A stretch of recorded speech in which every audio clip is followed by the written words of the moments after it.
প্রচণ্ড খরায় পড়ছে উত্তরের বরেন্দ্র অঞ্চল, ফলে ঝরে পড়ছে আমের মুকুল ও ছোট আম।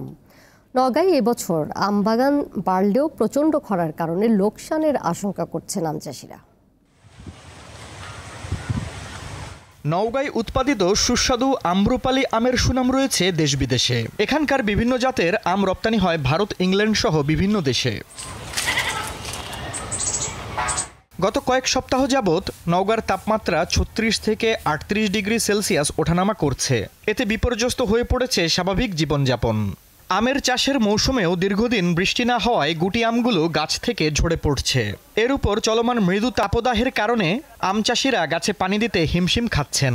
এই আবহাওয়া আরও বেশি কিছুদিন অব্যাহত থাকলে চলতি মৌসুমে ব্যাপকভাবে লোকসানের আশঙ্কা করছেন জেলার আম চাষিরা। এবার আমের মুকুল বেশি আসছিল, কিন্তু খরা এবং বহুদিন থেকে বৃষ্টি না হওয়ার কারণে আমের প্রচন্ড পড়ে যাইতেছে। বৃষ্টি বাদল কিচ্ছু নাই, প্রচন্ড গরমের কারণে আম পড়ে যাচ্ছে। প্রচন্ড রোদ গরমের কারণে আম গাছ থেকে ঝরে যাচ্ছে। তো এইরকমভাবে আম যদি গাছ থেকে পড়ে যায়, আমরা তো লোকসানে পড়ে যাব। আবহাওয়া অফিস বলছে মৃদু তাপদাহ আরও কিছুদিন অব্যাহত থাকবে, তাই গাছে ও গাছের গোড়ায় বেশি বেশি পানি দেওয়ার পরামর্শ তাদের। বর্তমান যে অবস্থা আছে চলছে আর কি, এটা আরো বেশ কয়েকদিন স্থায়ী হবে।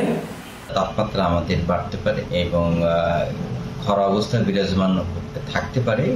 এ কারণে আমরা কৃষকদেরকে গাছের গোড়ায় মাটিতে যথেষ্ট আর্দ্রতা ধরে রাখার জন্য পানি সেচ অথবা পানি সেচ সম্ভব না হলে পানি স্প্রে করা, সেই সাথে গাছের গোড়ায় মালচিং করার পরামর্শ দিচ্ছি। চলতি মৌসুমে নওগাঁ জেলার ১১টি উপজেলায় ৩০,৩০০ হেক্টর জমিতে বিভিন্ন জাতের আম চাষ করা হয়েছে। দীপ্ত বার্তা কক্ষ।